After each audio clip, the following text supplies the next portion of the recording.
Hello friends, welcome back to YouTube channel. कैसे हैं आप सब? तो चलो आज का लेक्चर स्टार्ट करते हैं, लेकिन उसके पहले अभी तक अगर आपने चैनल को सब्सक्राइब नहीं कर दिया है तो प्लीज सब्सक्राइब कर दो एंड बेल आइकन को भी क्लिक कर दो ताकि आपको हर हर वीडियो की नोटिफिकेशन सबसे पहले आपको मिलती रहे। तो चलो स्टार्ट करते हैं आज का लेक्चर। प्रैक्टिकल प्रॉब्लम हम लोगों ने सॉल्व कर लिए थे एडमिशन ऑफ पार्टनर के 4th तक। तो अभी कितना है? अभी 5th क्वेश्चन आज हम क्या करेंगे? सॉल्व करने वाले हैं। तो फर्स्ट देखो, let's start. Mister Kishore and mister लाय were in a partnership sharing profit and ratio in proportion of 3/4 and 1/4। मतलब क्या है? इनका रेशो आएगा 3:1। 4 क्या बेस जो है वो क्या है? सेम है, तो अब उनका रेशो कितना आएगा? 3:1। तो सिंपली आप अभी देखते हैं बैलेंस शीट, जो कि क्रेडिटर्स कहाँ चला जाएगा? Liability side. Then general reserve कहाँ चला जाएगा? पार्टनर्स कैपिटल के क्रेडिट अकाउंट में या फिर लाइबिलिटी साइड में। अगर आपने अभी लिखा है कि पार्टनर्स कैपिटल अकाउंट में उन्होंने किया है तो हम क्या करेंगे? पार्टनर्स कैपिटल अकाउंट में करेंगे। या फिर अगर उन्होंने बोला कि पार्टनर्स कैपिटल अकाउंट नहीं बनाना है तो आप सिंपली क्या करेंगे? पार्टनर्स कैपिटल के क्रेडिट साइड में या फिर लाइबिलिटी साइड में लिख देंगे। तो चलो, देन कैपिटल कहाँ चला जाएगा? किशोर एंड लाल का, तो पार्टनर्स कैपिटल के क्रेडिट साइड। देन असेट तो सारा कुछ असेट में ही चला जाता है। देन अभी एडजस्टमेंट, उसके एडजस्टमेंट देख लेते हैं। We should be given 1/5 of the share profits and losses that he brought in ₹60,000 as a capital। New partner कौन आया है? राम। राम क्या हुआ है? न्यू पार्टनर हुआ है और उन्होंने क्या लाया है? कैपिटल लाया है अपने बिजनेस में। तो आपकी फर्स्ट जनरल एंट्री क्या होगा? उसमें क्या लिखना है आपको? General entries in books of firm. आपको बस क्या करना है? जनरल एंट्रीज लिखना है और क्या करना है? देखो, पास necessary general entries in the books of account partnership firm and balance sheet of the new firm. अभी बैलेंस शीट निकालना है तो पार्टनर्स कैपिटल अकाउंट भी निकालना पड़ेगा, और पार्टनर्स कैपिटल अकाउंट निकालना है तो रिवैल्यूएशन मतलब profit and loss adjustment account भी लिखना पड़ेगा, राइट। तो चलो देन देखते हैं, जो भी 60,000 उन्होंने कैपिटल लाया है तो वो कहाँ चला जाएगा? एक तो कैश अकाउंट के debit side and partners capital के क्रेडिट साइड। तो लिखो, देखते हैं लिखा है कि नहीं। देखो, profit and loss adjustment account debit, sorry I am really sorry, ये देखो इन्होंने डायरेक्ट 4th एंट्री की है, bank account debit to Ram's capital account. मतलब क्या है? राम का कैपिटल है इसलिए बैंक अकाउंट में आया, तो 60,000 उनका क्या हो गया? जनरल एंट्रीज हो गया। देन अभी देखते हैं, goodwill should be raise of ₹60,000।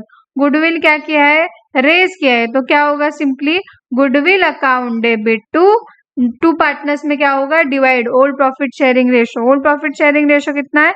3:1। तो गुडविल कितना है हमारा? 60,000। 60,000 को 3:1 में डिवाइड करेंगे तो कितना आएगा? किशोर का कैपिटल आ जाएगा 45,000 एंड लाल का कैपिटल आ जाएगा आपका 15,000 रुपीज, राइट। तो ये क्या हो गया? आपका गुडविल रेज का एंट्री हो गया। तो फर्स्ट एंट्री है आपका कैपिटल का bank account debit to Ram's capital account and second goodwill account debit to Kishore's capital account. Then अभी देखते हैं कि appreciation land and building 20%। Building को एप्रिसिएट करना है मतलब बढ़ाना है, तो कहाँ पे आएगी आपकी एंट्री? एक तो असेट में ऐड हो जाएगा, मतलब कहाँ? लैंड एंड बिल्डिंग में ऐड हो जाएगा, मतलब land and building account debit to profit and loss adjustment account 15,000, right.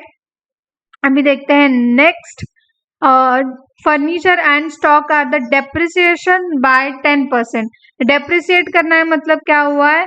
कम करना है, मतलब असेट की वैल्यू क्या हो रही है? कम हो रही है। तो ये कहाँ आएगा? एक तो रिवैल्यूएशन अकाउंट के डेबिट एंड असेट से क्या होगा? माइनस होगा, राइट। तो फर्नीचर का वैल्यू कितना है? देखो 6,000 रुपीज है, तो 6,000 का 10% 20 10% तो कितना होगा आपका 600 रुपीज। तो देखते हैं आया क्या, ये देखो profit and loss adjustment account debit to furniture का 10% मतलब 600 एंड स्टॉक का 10% मतलब 6000 रुपीज।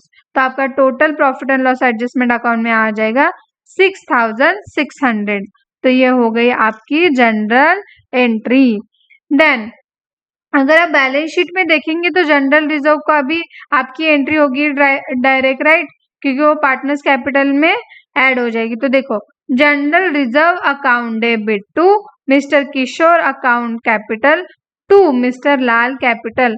12,000 को क्या करना है आपको, सिंपली 3:2 में डिवाइड करना है। तो आपका आंसर आ जाएगा 9,000 एंड 3,000। तो ये हो गया आपका जनरल रिजर्व हो गया, आपकी प्रॉफिट एंड लॉस एडजस्टमेंट हो गया, लैंड एंड बिल्डिंग हो गया। तो सिंपली आपको क्या करना है, जो भी बचा हुआ रिवैल्यूएशन प्रॉफिट एंड लॉस है वो आपको क्या करना है, उसकी जनरल एंट्री निकालनी है। तो आपको देखो सिंपली आपको क्या करना पड़ेगा, पहले देखना पड़ेगा कि रिवैल्यूएशन अकाउंट कैसे कितना आता है, राइट। तो उन्होंने रिवैल्यूएशन अकाउंट कहने के लिए तो नहीं निकाला है, तो आप क्या करोगे अब, तो रिवैल्यूएशन अकाउंट सिंपली आपको देखो कैसे निकालना है। तो ये देखो लैंड एंड बिल्डिंग में प्रॉफिट एंड लॉस अकाउंट का क्रेडिट साइड में कितना है 15,000, राइट, एंड डेबिट साइड में कितना है 6,600। तो 15,000 माइनस 6,000 करेंगे 6,600, तो आपका आंसर आ जाएगा 8,400, जो कि आपका क्या है प्रॉफिट है। तो क्या होगा, profit and loss adjustment account debit to mister Kishore capital and mister Lal capital. तो 6,300 आपका 3:1 में हो गया और 2,100 आपका लाल का कैपिटल हो गया। तो ये हो गई आपकी ये भी एंट्री हो गई। अभी आपको क्या करना है, सिंपली आपको क्या करना है, देखो the capital of all partners adjusted in new profit sharing ratio, मतलब क्या आपको न्यू प्रॉफिट शेयरिंग निकालना पड़ेगा। तो ये देखो calculate new profit sharing ratio. New ratio क्या है, balance of 1 into old ratio. तो किशोर का न्यू रेशो क्या है 1 माइनस 1/5, 1/5 राम का न्यू है, राइट। तो कितना इंटू 3/4 जो कि ओल्ड रेशो है।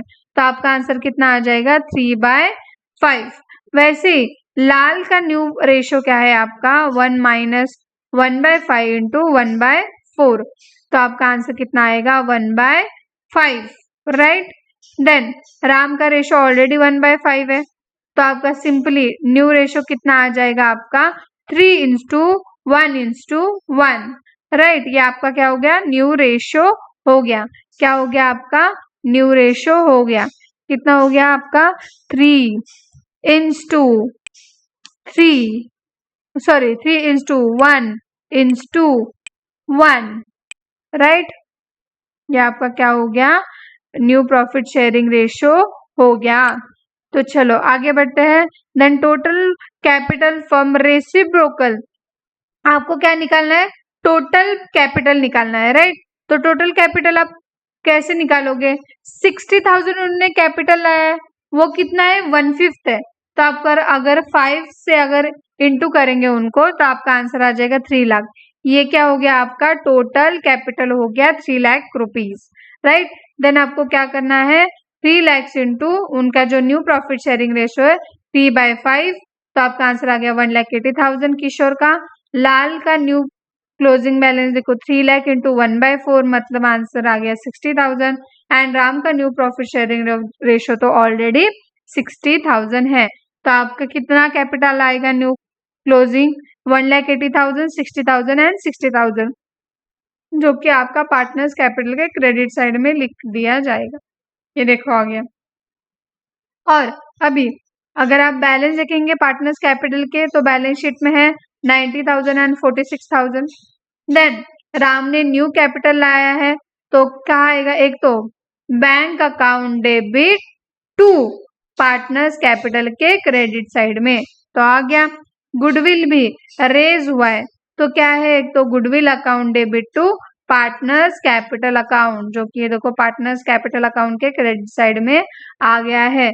देन रिवैल्यूएशन जनरल रिजर्व तो 9,000 एंड 3,000 है वो भी पार्टनर्स कैपिटल के क्रेडिट साइड में आएगा। एंड रिवैल्यूएशन जो हमने अभी देखा था कितना है 8,400, तो उसको डिवाइड करना है 3:1 से, तो आपका कितना आंसर आ गया 6,300 एंड 2,100।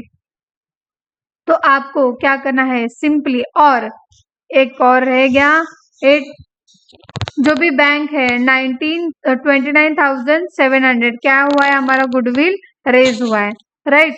तो ये भी कहा जाएगा किशोर अकाउंट के डेबिट में एंड सेकेंड बैंक अकाउंट के भी क्रेडिट में 29,700 पार्टनर्स कैपिटल के क्रेडिट साइड में एंड बैंक अकाउंट के डेबिट साइड में, क्योंकि गुडविल क्या हुआ है रेज हुआ है। और बैंक का पहले से ही कैपिटल कितना है 30,000 रुपीज, राइट, पहला ही बैलेंस। देन अभी क्या करना है सिंपली आपको क्रेडिट साइड टोटल करना है। देन क्रेडिट साइड टोटल करने के बाद उसमें से आप माइनस करेंगे तो सबका आंसर सेम ही है, बस लाल का 8,100 क्या हो गया है बच रहा है मतलब उनका क्या है वो डेफिसिट है। तो वो कहाँ पे डालना है बैंक अकाउंट में ही डालना है, उन्होंने लिख के दिया है इसलिए वो कहाँ पे चला जाएगा क्रेडिट साइड में चला जाएगा 8,100। तो बैलेंस कैरी डाउन कितना हो गया 1,11,600। तो ये देखो बैलेंस शीट में गया है कि नहीं, ये देखो 1,11,600। क्रेडिटर्स एज इट इज है 1,20,000। देन कैपिटल भी एज इट इज है 1,80,000। जो अभी हम लोगों ने जब पार्टनर्स का न्यू रेशो निकाला था तब निकाला था 1,80,000, 60,000 एंड 60,000। तो आपका आ गया balance 3 lakh rupees. Then land and building कितना है 75,000, उसका एप्रिसिएशन करना था 20% जो कि आपका आ गया 15,000। तो आपका टोटल कितना हो गया ऐड करेंगे तो 90,000। फर्नीचर का 10% आपको डेप्रिसिएट करना था तो 6,000 का डेप्रिसिएशन 600 और आपका आउटर कॉलम में आएगा 5,400। वैसे ही स्टॉक का 60,000 आपका स्टॉक है, उसमें से 10% आपको डेप्रिसिएट करना है, मतलब 6,000 डेप्रिसिएट करना है, तो आपका आंसर आ जाएगा 54,000 रुपीज। देन डेटर्स कितना है आपका 60,000 एज इट इज आएगा, गुडविल एज इट इज आएगा एंड बिल्स रिसीवेबल भी एज इट इज आएगा क्योंकि उसमें कोई भी एडजस्टमेंट नहीं है। अगर आप liability side and asset side की टोटल करेंगे कि तो दोनों की टोटल आ जाएगी 4,20,000 और आपका बैलेंस शीट हो जाएगा टैली। तो ये हो गया आज का लेक्चर। तो सीखते रहना और प्रैक्टिस करते रहना और नेक्स्ट वीडियो में आपका आ जाएगा सेकंड वीडियो जिसमें आपका 6 क्वेश्चन क्लियर हो जाएगा। ओके 6 क्वेश्चन हम लोग क्या करेंगे सॉल्व करेंगे। ओके तब तक के लिए बाय बाय, जय हिंद।